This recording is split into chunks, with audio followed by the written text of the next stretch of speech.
Are we on? I think we're on right now. I think we're still morning too. So good morning, Miami.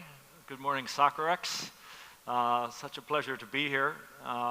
Beautiful day, beautiful facility, and always nice to see the industry of soccer come together. And you know, sometimes I think you forget that it takes a lot to organize these types of events, so I do want to appreciate all the people on the SoccerX team and the efforts they go to make this happen, because without them, the industry doesn't get these opportunities to come together again. So I appreciate that very much, and certainly have enjoyed the opportunity to be asked to come back and moderate a panel around a topic that is near and dear to all of our hearts. And that is the oncoming World Cup in 2026. For those of you who don't know, my name is Kristick. I currently assume a role as head of consulting for a sports agency called Playfly Sports. But I think the reason they asked me to come on board is something to do with the World Cup and the role that I played as the executive director of the bid that ultimately was chosen by FIFA in June of 2018. Which allows us to celebrate between Canada, Mexico, and the US hosting this event. It's hard to believe it's 570 days from now until the event takes place. And I was doing some quick numbers last night. It's been 5,700 days since I was first asked to join the bid for the 2022 World Cup.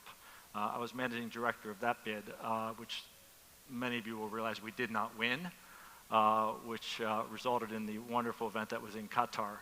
And as difficult as it was not to win that one, if we had won it, we wouldn't have the chance to be here now, okay, talking about what comes ahead. So what does come ahead is by far the most ambitious, largest World Cup in history across 3 countries and 1 continent, first jointly hosted since what transpired in 2002 when Japan and Korea hosted.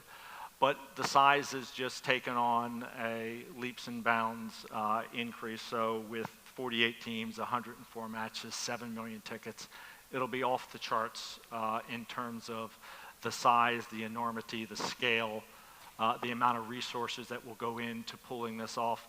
Everyone up here, and you're going to hear a great panel today, talk about how excited and positive they are about it, but don't underestimate the work that's ahead of us all. This is a monumental exercise, and my hat goes off to everyone at FIFA, across all the host cities. The resources that are connected to try to bring this to life is not something to be underestimated. There are a lot of firsts, and someone said to me, we're flying and building and flying the plane at the same time. Or maybe I got it wrong, but I think it's very appropriate for that. But the panel we have today is a wonderful panel to talk about this, and they come from such a mix. I mean, we have a former corporate executive leader of one of the largest cruise lines in the world. We have someone who was a chief executive and president of a luxury car manufacturer. We have a sports marketer who's been through and through so many premium events and properties in his career. We have someone who's leading all the revenue generation for one of the most elite stadiums in the country. It's such a mix, and I think that's what makes this so unique, is we have such talent that are connected to delivering this event, which will ultimately benefit us all. But rather than me introduce them by person, I'd like to give them each a minute or so to say something about themselves and what makes this a special opportunity for them. I'll start with Lisa, who absolutely wins for the fashion today. But anyway, Lisa, I'll let you go first, please. Thank you. As my sister tells me, I know how to carry a theme. So here we are. We are 26. We are Miami, the Miami Host Committee. We're the hometown team for this amazing event that's in front of us, not too far away. And I do come from an interesting background. I haven't been part of the sports world. I've been part of the corporate world. I was the CEO of Celebrity Cruises for 9 years. I was at the Royal Caribbean Group for 39 years, so almost 4 decades, and I decided it was time to get out of that crazy life and relax a little bit, and yet here I am on the stage with all of you today, and I can tell you it's anything but relaxing being part of the World Cup. It's fun for me and interesting for me because I've always been a lifelong learner and I've always challenged myself to do different things and to surround myself with an amazing team of people that could help me pull it off. And I think you think about being from the corporate world and what are you doing in soccer, but there are so many similarities. Make no mistake, this is a big business, and I ran a big business, and so and with a lot of moving parts, and that's exactly what this is. And I'm honored to be with my colleagues from the other host cities, and you, John, and all of you in the audience today. Okay, JP, over to you. Oh, gosh. When I tell this story now, I'm John Persch, and we are 26, and we are Boston. I get to this point, I'm not quite sure how I ended up here, but I turn around and say 30 years later, here I am, and makes me cringe a little bit. But I'm a former collegiate athlete, a former international athlete, and to John's point, I've had a really fortunate career in being able to run communications and marketing for USA Rugby, WWE International, Major League Rugby, the America's Cup, most recently in Barcelona. But as long as I've been away from Massachusetts, it's still my home. I'm still a Boston guy, and I got a Boston girl right next to me. That's right. She'll say she's That's from right. Miami, but she's a Boston girl. I never say I'm from Miami. I live in Miami. But it was an amazing opportunity to come home and tell a story. And we don't have opportunities to tell stories in sports in the United States quite like this. We say this all the time, but this is the world's largest sporting and cultural event, and it's coming to our hometowns. It's coming to our backyards. And I think that certainly as an American and as an American who has worked overseas for the bulk of my career, we see how big the World Cup is. But now we get to localize it, right? So we take this macro level and we're making it micro. And we get to bring it to life on our hometown. And so for me, that was really the most exciting thing. So the career and the opportunities I've had with Olympics and World Cups sort of pale in comparison to being able to do something for my home and my hometown and my region. So excited to be here and excited to work again with our host cities. And we have a collective sense of bringing something amazing to life. And it's great to be able to be here and to visit with all of you and to be able to work alongside our colleagues to tell this story. Adolfo, over to you from the West Coast, the other side. Yeah, we are 26 Los Angeles, and for me, I think I'm a product of the growth of the game of soccer in this country. Started in soccer in 2004 with Chivas USA, the expansion team at the time. They've been working with the league. I got to work at MLS and really put on events, at not the scale of the World Cup, but we did Copa America and also worked on the brand side with Herbalife and really promoting soccer around this country and around the world. And most recently, obviously, I'm at SoFi Stadium, and really what SoFi Stadium is going to bring to the world in a market like Los Angeles. I'm excited to be part of that and be able to tell that story to our community, our culture, not just locally, but globally, like you said. I think it's educating people from around the world what's great about each of our individual cities, and we each have our own individuality that comes with it. And for me, again, it's really an honor to represent a lot of people that have been working on this game in this country for a long time and trying to make sure that it continues to grow. And I think that's today as a result of that and what's coming in the next 2 years, I think for us is going to be critical for the growth of soccer. I know the last World Cup in Los Angeles launched MLS, so hopefully this launches the game in a further level as well. And honored to be here with all of our partners as well. Dietmar, the other representative, this one from Atlanta, but what I love about Adolfo is, you're talking about one of the most elite stadiums now in the world, and I think that right next to that is Mercedes-Benz Stadium. So, Dietmar. Thank you, John. Glad to be here. I'm Dietmar Exler. I spent the majority of my career working for Mercedes-Benz, and then had a chance to join Arthur Blank, the EMBSE Sports and Entertainment organization, where I'm responsible, among other things, for the operations of Mercedes-Benz Stadium. In a way, I'm your stereotypical guy. I like cars and sports. I get to do both, so I'm living truly the dream. At Atlanta, in our stadium, we have the excitement. I call it a three-legged journey in soccer. We're doing really good with Atlanta United. Atlanta is a hotbed for soccer. audience is there, fans are excited. But on the international level, we had a chance to be part of Copa earlier this year. We have the Club World Cup coming. That's probably a level up. And then FIFA 26, which is another big level up. So that journey in international soccer, for me personally, means a lot. I used to play soccer until I was 18.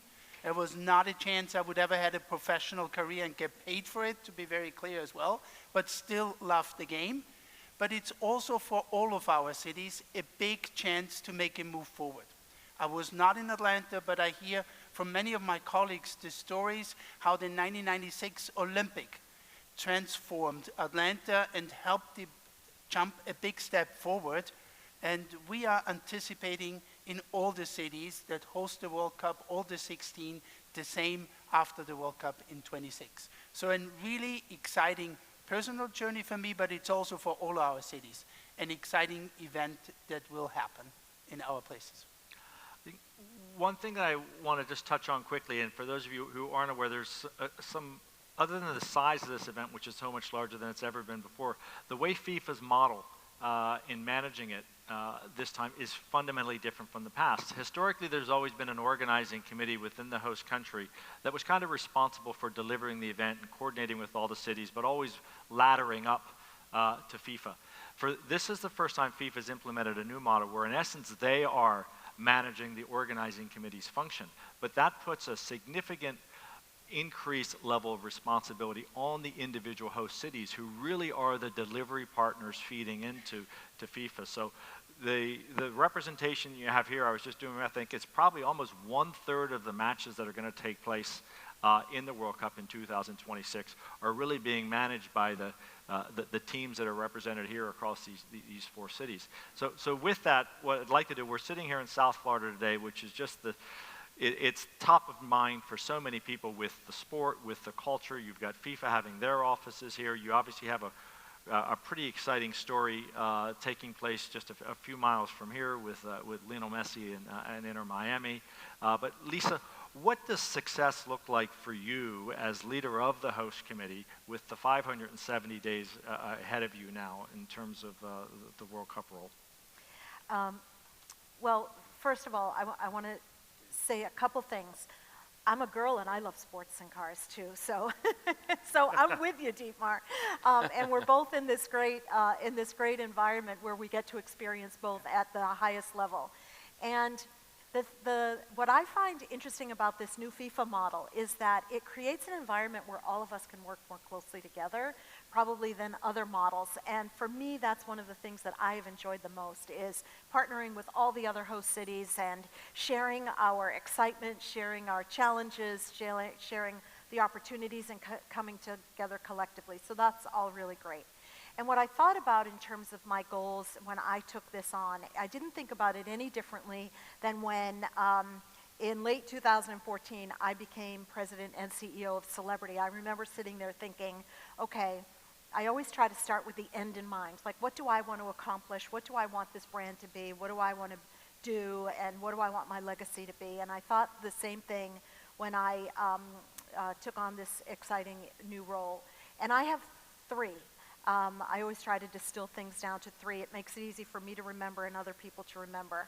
And I thought about Miami and the sexiness and the vibrancy and the messy factor of Miami, and thought, I want Miami to be the envy of all the other host cities, even though I love all of my colleagues in the other host cities. I want them all to say, wow, look what Miami did. I also want to make sure that this has a good financial outcome. As I said in my opening comments, make no mistake, this is a business. Every host city has made a significant financial commitment to host these matches. We didn't get a check that says, okay, we're coming to town and we're going to pay for everything. You know, we got the message, we're coming to town and you have to pay for a lot of things. So that's what we're all struggling to ensure that we do. So I want to operate in the black, and I don't care if it's $1, as long as it's positive. And then the last thing that's a big part of these World Cup matches are the legacy programs that we're all going to do in our community. And my ambition and hope with the rest of the team and the rest of the community leaders is to create a lasting legacy in communities so that people will say after the last match is played and the whistle is blown, if it were not for the World Cup, this would not have happened for us. And remember all of these games and matches in a really positive and long-lasting way, because the World Cup will come and the World Cup will go, but we want it to live on in our communities for a long time after that.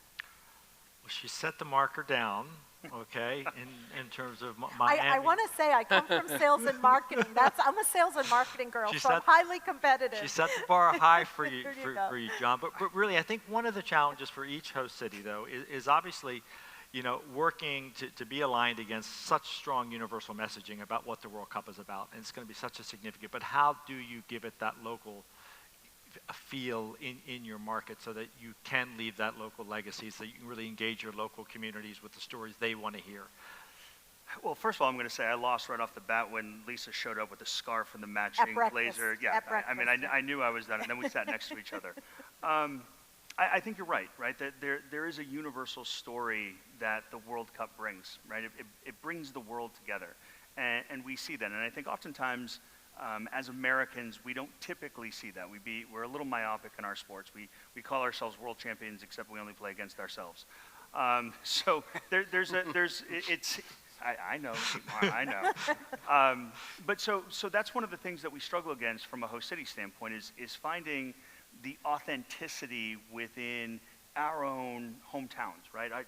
As Lisa said, talking about Miami, it's sexy, it's Miami, it's South Beach, it's messy. I mean, there's Beckham, it's the story, right? It's Hollywood on the East Coast. I'm from Boston, right? And when I first got there, I wanted to find our identity. Who are we? What is it from being from Boston, right? We drop our eyes. We have an attitude that goes with it. I mean, there's Boston. Anybody who spent any time in Boston, right? There's a sense of if you're from Boston, you're from nowhere else. And so we created an identity with this sense of, it all started there. We're talking about our 250th birthday as a country, something that's uniquely American, something that's unique to the United States. And even though the world is coming to our doorstep, 250 years ago, it started in our backyard.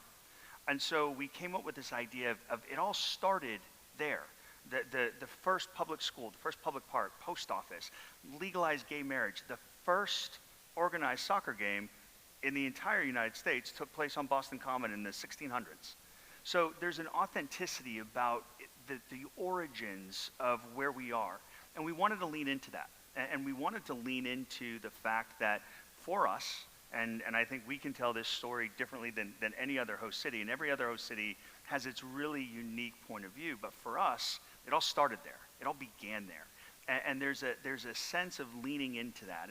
And we talk about our iconic brands, right? And Lisa touched on it.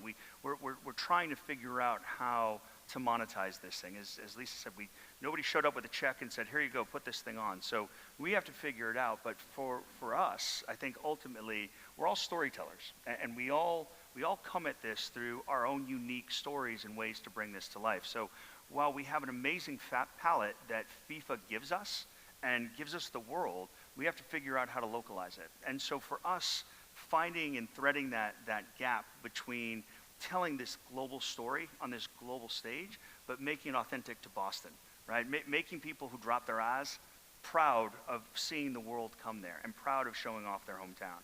And so for us, our goal, our team's goal, is to find a way to tell a global story on a backyard level and bring it to life. And anybody who knows Boston is a way that only we know how. Right, you can take the Mark Wahlbergs and the Matt Damons, and John Krasinski just got named sexiest man alive. Ben Affleck, right? Yeah. So we've got really unique characters to tell this story, and that's what we're looking forward to do. So it's really the road to 26 and telling the story. It's not just the 40 days of the tournament, but it's the lead up and bringing that to life. Sure. And Adolfo, you are supporting the host committee significantly, but you also are involved with, again, an entertainment center within SoFi, okay, where you're working across so many different events. But I am curious if you can speak a little bit about how LA is crafting its role as a host city, but also it seems like you're doing so much across football more broadly. It is the World Cup, but you've got a really, really extensive runway of other events that you're building off of. So if you could speak to that, that would be really helpful. Yeah, I mean, in Los Angeles, soccer is part of our ecosystem 365 days a year, right? It's one of the top soccer cultures in the world. We have 2 MLS soccer clubs, and NWSL, and many USL clubs as well. So for us, soccer was top of mind, right? Whenever Stan Kroenke built SoFi Stadium, he built it with the idea that soccer was going to have a home there. And if it wasn't for SoFi Stadium, I think the World Cup coming back to Los Angeles would have been very difficult, and really elevating the game to a global brand. And so when I got there, part of our storytelling was validating the work that had been done for many years, validating our community. There's a passionate soccer fan base there. We needed to bring events that resonated with the community, along with football, American football, and college football, and concerts. But we knew that there was a community that needed soccer to be top of mind, and validation of so much of Los Angeles is it's youth culture playing soccer, it's pickup games playing soccer, watch parties on every weekend, whether watching EPL or watching Liga MX. The culture is there, so we really wanted to make sure that we were part of that storytelling. And for us, the World Cup validates a lot of those communities in Los Angeles, and now we want to show the world what that is. So when they come to Los Angeles, we have representation from over 140 countries. So when they come there, they're going to feel at home. They're going to feel that, okay, there's a space for me here in LA, and us opening the doors as the epicenter of music and sports and entertainment, right? We're going to be able to roll out the red carpet for the world with the opening game. Come on into the US, start your journey here, go to the different cities. As a gateway to Asia and Latin America, we're really thinking through how we're going to be able to do that and make sure that it starts early. And what we're doing is, the emphasis has been on SoFi Stadium, but to your point, our campus is 300 acres, so Hollywood Park. And Hollywood Park hasn't been able to take really the center stage because we opened with SoFi Stadium, and then we also have a YouTube theater. Well, we're going to have a chance to do that next year, and we recently announced that we're working very closely with our friends at CONCACAF to do a celebration of the CONCACAF Nations League week, and really showcasing it's not just the games, it's the culture of CONCACAF, it's our region. So we're really going to expand beyond the games. We're doing some community events. We're going to bring music to the games. We're going to bring a festival environment. And really leading into 26, the storytelling behind that, it's that there's more than the game. It's people coming together to celebrate the game, and then bringing the entertainment side. You're using the World Cup as the North Star, and quite frankly, you need to, given the size of your market, and also you've got Olympic Games, you've got Super Bowl, you've got so many other things. So if you just focus on the World Cup itself, it would do well, but you really want to take advantage of this long tail that you can use to... I feel bad for Adolfo. He's got nothing else going on. Nothing else going on. A couple of soccer games. And that brings us to the quiet, underdressed one at the end with Dietmar here, because here we have Atlanta right off the heels of finding out that they're going to be staging another Super Bowl in the near future. You came out, again, being announced as a Club World Cup host. You're going to have 8 matches in World Cup in 2026, including a semifinal. So really one of the elite venues for the market. How is the World Cup different from everything else that you're doing within that stadium? So I'm just curious how you're preparing for this from your side. So there's a couple of things that are different and a couple of things that are the same. So what is the same, and that's also important to mention, our owner, Arthur Blank, is pretty big and intense. We bring people together to give them a good time. This is where fan-friendly pricing comes, and the experience that fans have in our stadium is absolutely the #1 metrics for us. Now we are a football stadium, we have the Falcons, we play 5, 6, 7 college football games a year, and we play soccer. The task for us in operations is, if we play football, it needs to be a football stadium. If we play soccer, it needs to be a soccer stadium.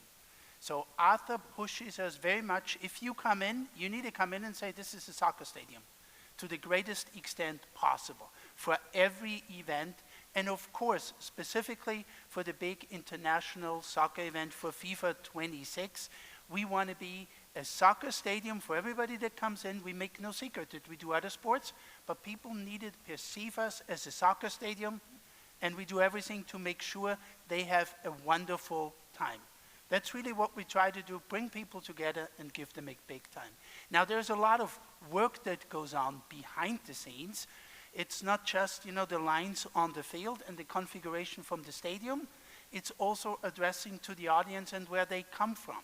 So for FIFA 26, we all should anticipate to have a lot of international visitors that are maybe not as familiar with the stadium and the surrounding. What are we doing for them to make them feel at home in the city and everything around? We are in somewhat a privileged situation in Atlanta. We have 15,000 hotel rooms within 50 minutes walking of the stadium. We have 2 subway stations, the MARTA stations, you're right there. We have an environment where the state and the city, 2 political parties, work really well together on all of these topics in the benefit of everybody. And so for us at the stadium, it's a lot of work from transportation, but it's all focused on the task, give everybody who comes to the stadium a good time. That's the fans, that's the teams, that's the media, and basically get the desire into them to come again to Atlanta, to come again to our stadium when everything else come up, say, I want to go there again.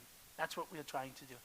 And you heard it from Dietmar, fan-friendly pricing will stay, right? That's a... There will not be an event in the stadium where this will not actually be in place. That is about as safe to say as there is anything. That's something we're committed to. That's fantastic, fantastic. Something to add there, I think, John, is as we think about what we're all doing here is we do this day in, day out in a lot of our cities already, and that's, I think, a really unique aspect of this World Cup. We welcome fans for multiple events, different types of events, and I think 2026 is really different in that sense that our cities and our venues are well prepared for gatherings. I think it's now how do we make sure that we adapt to that international fan coming in, those services, and that's something that I think is really key in terms of, but operationally, logistics, a lot of that's already happening day in, day out. Day in, day out. Yeah. Yes. I think the one difference is that we all need to get our arms around. This is not a one-day event. It's a 30-day event, depending on the 5 or city, 6 25, weeks, day event, 8 games, I think, for most of us in the whole area. So it's the gift that keeps on giving. Keeps giving, yep. Yeah. We say it's 7 Super Bowls. We have 7 matches, and a lot of people compare this to Super Bowl, but it's like 7 Super Bowls. That's a lot to pull off. And I think the footprint that each host city has, I mean, speaking from a Boston standpoint, our stadium is in Foxborough, and that's 35 miles south of Boston. So we'll be operating a fan fest. We will have our fan gathering footprint 35 miles north of where the matches actually take place. So we're running 2 massive events, 100,000 plus simultaneously. And so it's the logistics of all this. It's, somebody said before that the work that goes on behind the scenes is epic. Dealing with local governments, transportation, police, security in multiple jurisdictions in our particular case, because we go different towns in different areas. So it really is it's each host city that's putting this on, the amount of work that goes on behind the scenes is truly staggering. Oh, it is. And it's so impressive. And you're right, the footprints are different. I mean, Dietmar, you've got a very, very concentrated, footprint from Centennial Park, where FanFest is likely to be, to where the stadium is, where you've got the convention center, all the hotels there. Where LA has a slightly different dynamic yourself, and even in Miami. And I know FanFest is something which is just going to be an overwhelming, opportunity for fans to engage in the communities. And I know that the cities, the amount of time and energy that the host cities are putting into right now in terms of where they would be placing their FanFest, how long they're running, what's the programming going to look like. There's so many different iterations of that right now. That are underway, and I think that the plans are going to be really, really exciting by the time the fans show up to experience that. John, one comment to FanFest that we all are preparing for in Atlanta. Obviously, we have matches. I lived in Germany 2006 when the Worlds was there, when the FanFest was basically invented, the public viewing. That was the first Worlds where they did it. The fan tours was biggest on the days when there was no match in Stuttgart. Because the people who lived there, the fans that came, they had nowhere to go. So you go out to the big, TV screens and watch it all together. And that excitement on days when nothing's going on in the stadium, bringing everybody together and do the public viewing, is going to be a tremendous opportunity. That so means for the city, it's 7, 8 matches, and every day in between there is a big event as well on top. Right, and matches in other cities that are exciting and important. And what, that they'll and be what I able to said watch. earlier about some of this has never been done before, yes, our cities have had fan events, but have 16 cities across 3 countries simultaneously hosted this many events with this many fans. We don't know yet what teams are playing who on what days. So when you think about the security implications, the opportunities and everything else, all of these have to be taken into account. And then that lightning in a bottle, I mean, just as you said with Germany, they didn't plan FanFest for necessarily having 1 million people, okay? But when it all comes together, and that's the influx of support that you have to manage in your cities, they have to be ready for that. So that is all the work that's happening behind the scenes right now, which is also pretty exciting and intimidating when you think about it from, At the same time, from yep. that perspective. Let's try to step back. Where does this all go? What is the legacy? It's a word that's always thrown out with events like that, but when does legacy start? When does it stop? How much time, Lisa, are you thinking around the legacy that this event is going to leave for the sport itself, for how your city approaches big events? Maybe you can speak to that a little bit for us. Sure, I will, and I don't think it's different than any of my other colleagues because it's a big part of what we're able to offer sponsors. So not only is it a big part of what we're committed to within our communities and the way that we can engage our communities and the way that we can talk to our communities in a positive way about what these matches mean to us outside of the fact it's going to fill hotels and restaurants. Everybody wants to know, every commissioner wants to know what's the difference it's going to make in our neighborhoods and our communities, because one of the rubs against the United States is that soccer, football is pay to play.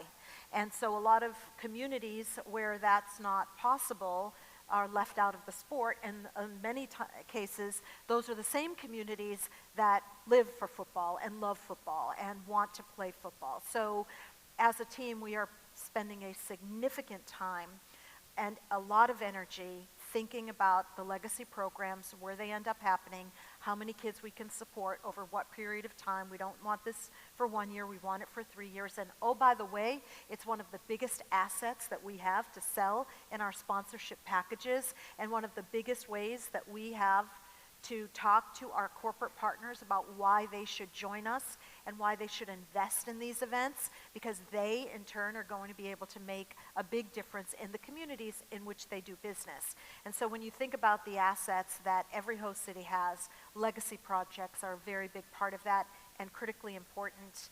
And we are spending as much time on legacy as we are on all of these other moving parts and balls that we're juggling in the air on how we're going to ensure that this is incredibly successful.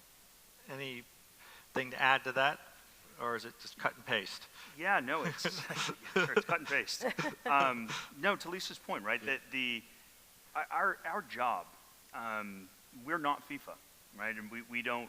Nobody wrote us a check. Nobody dropped something off and said, "Here, go put this on." So everything that we try to do from an economic standpoint has a cause and effect, right? There's sponsorship packages. I'm the old sports marketing guy up here, but I can now tell an authentic story to say that the money that we're generating goes to operate this event, to put it on safely, to bring it to life for the world. But also that it's 1 and 2. The second effect is the legacy and the impact. By way of example, we just announced a couple of weeks back with the U.S. Soccer Foundation that we will, as in every one of our packages, 20 packages, we are providing a mini pitch for underserved neighborhoods for every single one of our partners. So that's happening now. That's the story now. But going back, and we talked about the birth of soccer coming out of 1994. This is a story that I can say authentically to the global CEOs that sit in my city, to say that the over $1 billion of economic impact that's being brought to the region And the generations, the decades of legacy and impact that will be left behind from this is massive. And this is why we need them to be a part of it. It's not putting money into my pocket or Lisa's pocket or John's pocket or anybody else. We are operating and we are leaving social legacy. And that for me was one of the biggest draws. Sure, there's sports marketing, there's, we're gonna put up signs and there's be storytelling and there's suites and those things, but that's not really the story, right? Yeah. The story is what we're able to do for our communities. And the story is the leave behind and that impact. And that makes me really proud. It's challenging at times to get there, but it makes me really proud to be able to say that when we're having these conversations in really big numbers and for a really big event. But for me, it feels very authentic and genuine to tell that story. Interesting. I think this will be one of the unique benefits of this World Cup model that FIFA is implementing, is that legacy is going to be a lot more bottom-up, city by city, is what you're going to see. Each city is really crafting their own legacy, which if you go back to World Cup '94, where you did have that organizing committee that Alan Rothenberg, my business partner, ran at the time, they had certain priorities. They generated a profit from the event. He mentioned the U.S. Soccer Foundation. The U.S. Soccer Foundation was the beneficiary of that profit. The U.S. Soccer Foundation was established after the World Cup in 1994, and they have built from success to success. So hearing that the foundation is a partner in Boston, to me, shows you how that legacy builds. MLS was a legacy of World Cup '94. That was a condition that FIFA placed upon U.S. Soccer when they awarded them the rights for the World Cup in 1994. Is, listen, coming out of this, you need to build a professional league, and look how it's sustained itself to today. So, but I think the difference this time, I think you're going to see the legacy stories very much are going to be crafted through these host committees and how they are building up their own programs. So I think that's going to be something that really plays a lot of benefits across the entire sport. Another legacy to me that should never be underestimated is the industry that we all work in. I mean, I could probably ask how many of you did something around World Cup 1994, which was, my goodness, 30 years ago. So we're dating ourselves here. But this will, I'm sure, be a catalyst for a whole new generation of sports industry professionals who take this World Cup experience and for decades on will use this to build successful careers in it. Adolfo, what keeps you up at night when you look at what's going on across all of the host committee's efforts, the plannings around the stadium, all the different football things, and you look at this North Star with World Cup 26? What keeps you up at night? What are the real challenges that you see, or is it all we're in good place, sleep easy? No, I mean, look, I think we've all talked about it. It's definitely a challenge, and for us, operating on the venue side, there's 300 acres, and really, how do we activate 300 acres for a global event? And this would be one of the first times that we'll be able to do that, because we didn't get to do that for Super Bowl, since the site is still an evolving construction site. And so that's why we're going to take a chance and do this next spring on the road to 26. But to me is, how do we deliver for our community? Our community needs this. It's validation of a lot of work, for our community, and we think about that first, whether it's youth soccer, whether it's just the hospitality industry that exists in Los Angeles, the entertainment industry, is how do we bring them into the fold as well? We're at a soccer conference, but to me is sports and entertainment, and really, how do we bring that? And really, it's the intersection of both of those, bringing those together. To us, I think it's a unique challenge. Understanding, because being on both sides, on the venue side, we get to market 6 nights of Taylor Swift, and we're going to have 8 games of the World Cup. It's very similar. Yeah. The fan base and the operation around the city is, but no one's really talking about that. And how do they coexist? So to me, is having a seat at the table, having that experience, is we know there's a lot of key learnings of what this brought, because we brought an international audience for Taylor Swift, right? It was really truly like a World Cup. So to us, how do we make sure that we're delivering for our community, and making sure that our communities understand what the legacy is, because soccer is going to be in LA beyond 26. And there's already an existing ecosystem. And for us, again, when we first opened in 2020 with no fans, one of the bigger efforts that we did, we wanted to bring soccer, and when we had our first soccer match, and really we established a relationship with CONCACAF. we wanted CONCACAF official matches happening at SoFi Stadium, right? And we've developed a really good relationship with them to bring and tell that story, because CONCACAF is our partner in the region. Yep. And it's elevating them, right? Because FIFA will come and go after 26, Yep. but CONCACAF to me takes center stage over the next couple of years leading into that, and we wanted to be part of that. So I think that's also a really important That's piece important, for sure. to bring I'm just glad that he doesn't sleep, because I haven't slept in months. So I mean, if he was going to I tell truly me don't he sleep, sleeps fine, if you I know was going me. to be worried. Well, that lets me into a good question for Dietmar, and Lisa can probably speak to a little bit as well, but, 570 days to the FIFA World Cup, but we've got a Club World Cup, okay, that is now on a number of your, to-do lists, which is only, 7 months away from now. So, Yeah. so Dietmar, how do you look at the Club World Cup as it relates to the planning and the risks and opportunities leading into 26? But first, don't cut us short. It's 7 months and 2 days. Okay. We're working on that. But the same that everybody talks about, whether it's Club World Cup or any event, and obviously big on FIFA, but the same for Club World Cup. Our North Star is always, what are we doing for fan experience? And I want to say that why, to make sure that people really enjoy it in the stadium when they come back. The teams who play here want to come back and play here. The promoters who do a concert with the same Taylor Swift for 3 days want to come back and do it here again. All of these are important for our long-term success, I think, and that is the North Star. And for me, whether it's Club World Cup or anything, I'm always reminded what Edwin Moses, told me once. A great American athlete, ran, track, and I think for 9 years, 9 months, and something like that, he won every race back in the 80s. 2 Olympics, didn't win the 3rd one because America didn't go to Moscow at that time, but fantastic athlete. And he always reminded me, I didn't win in the competition because what I did in the competition, I won because of everything I did before.